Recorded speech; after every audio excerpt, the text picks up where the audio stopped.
Brokers. Like banks, car salesmen and cheese, not all brokers are the same. Here's a list of the 16 most important questions you need to answer about your FX broker. How do they make their money? Segregated accounts, lot size options, margin and leverage, spread commission, funding options, funding limits, demo account, available trading platforms, regulated, pairs available to trade, customer service, base account currency, Islamic accounts, broker structure, DD, STP or ECN, peer reviews. How does your broker make their money? When working with any broker, or company for that matter, it is important to know where they make their money from. Are their goals aligned with yours? Are they neutral, or are they against you? Here are the most common ways brokers make their money: spread, commission, trading against you, transaction fees, third-party services. Spread. Most FX brokers will increase the spread, bid, ask, a little and make money from this every time you place a trade. It does not matter whether you win or lose your trade, they still make money. Your broker's objective here is for you to trade as frequent and as large as possible. This is why most brokers provide their customers market commentary, training, signals, high leverage.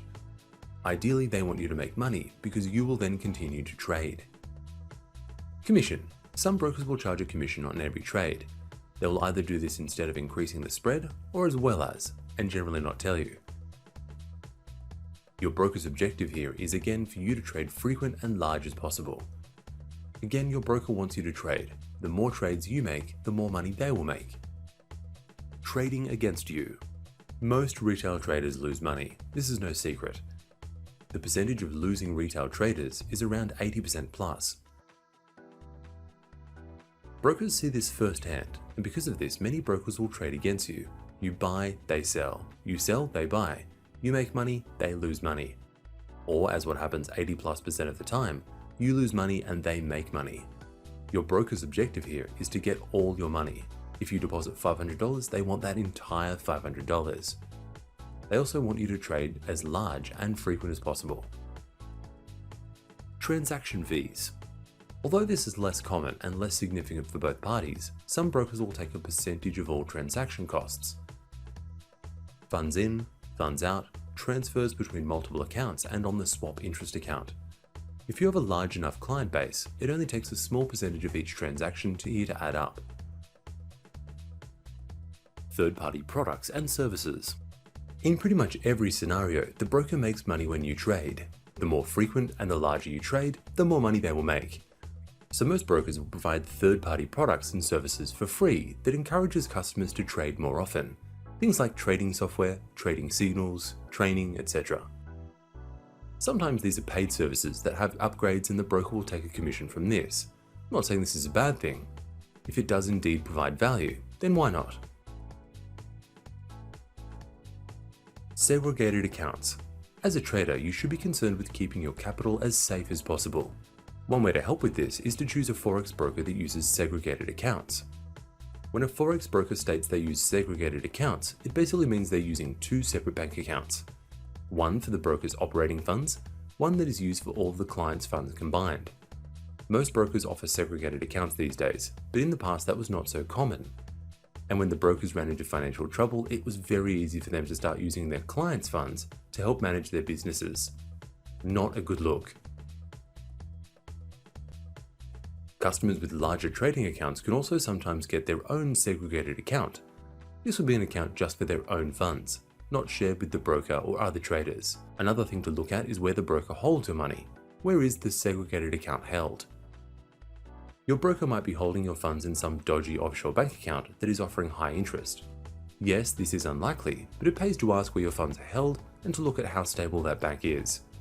At the end of the day, banks do go under, and many take their clients' funds with them.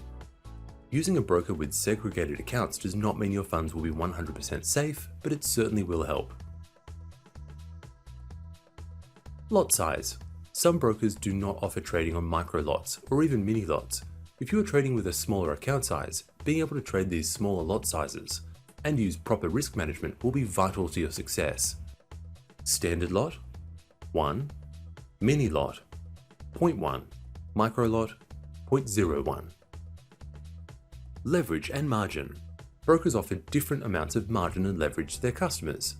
This can range from 0 to 1 to anywhere over 2,000 to 1, which is a little crazy. Too little leverage can make it hard to earn a decent return, but too much will also significantly increase your risk and potential to destroy your trading account. If you see a broker offering 1,000 to 1 or more, you need to look closely at these brokers. Do they really want you to make money, or just blow up your account ASAP so they can move on to the next unsuspecting novice? Most reputable brokers will offer around 200 to 500 to 1 leverage. We call this the sweet spot. Remember, even if your broker offers you 500 to 1, this does not mean you have to use it. You can still trade only using 100 to 1. This just gives you the option to use more if you choose to at any time. Note, US regulated brokers can only offer their US citizens a maximum of 50 to 1 leverage by law. Spreads and commissions. Brokers also offer different spreads and charge different amounts of commission to their customers. All brokers make money from your trading. This is a fee for providing us access to the markets, and we can't change this. But some charge more than others. Some brokers are just plain greedy. So to keep more of your money, it pays to look around. Because some brokers charge commission and some don't, some mark up the spread and some don't, there is really only one way to compare them, and it needs to be done in a two-step process. Step 1. Look at their advertised spread and commission together, apples to apples. Here is an example of two different brokers on the Euro-US dollar pair. Broker A. Average advertised spread 0.6 pips, $6 US per standard lot. Commission $3.50 US per standard lot. Total cost per round turn equals 6 plus 3.5 times 2 equals $13 US. Broker B averaged advertised spread 1.6 pips, $16 US per standard lot, no commission. Total cost per round turn equals 16 plus 0 equals $16 US. Broker A charges a commission as well as the spread, but is still considerably cheaper. Step 2. The broker commission fee is pretty transparent, but the spread, which is variable, can be quite the opposite. The only way to really know what spread you're going to be charged is to fund a live, not demo, trading account and see for yourself. If you are trading two different accounts side by side, you will soon see if one of them is trying to pull the wool over your eyes, unless they both are. And sure, the spread may be showing as really small, but as soon as the first nano lot is traded, it widens significantly. It's not that some brokers lie, most just don't know. And as discussed earlier, the spread will change based on the liquidity of the individual currency pair. Not all pairs are created equally. So you need to compare the pairs if you're going to be trading. Some brokers focus mainly on the majors and offer very poor pricing on the exotics. Others are more evenly focused. But depending on your trading style and trading frequency, getting a lower per trade fee can have a massive impact on your bottom line. Funding options. How can you fund your trading account? Brokers offer different funding methods because of unique regulations for different locations and the different costs and complexities associated with each type.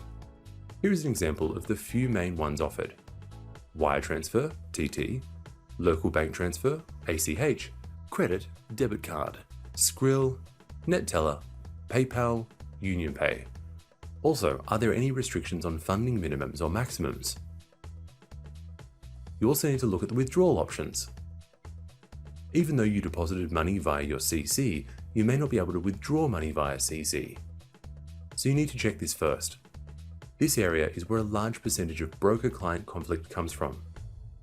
Most of the issues are related to AML, anti-money laundering regulations. Unfortunately, this is a big issue for all banking-related businesses. Demo account. Does the broker offer demonstration accounts, and do you need them? When any new trader starts out, they should always start on a demo account. It does not matter what trading platform or asset you are trading, you should always start on a demo account. Demo accounts should look and feel pretty much identical to a live account. Their data feed should be pretty similar. They will not be exactly the same though.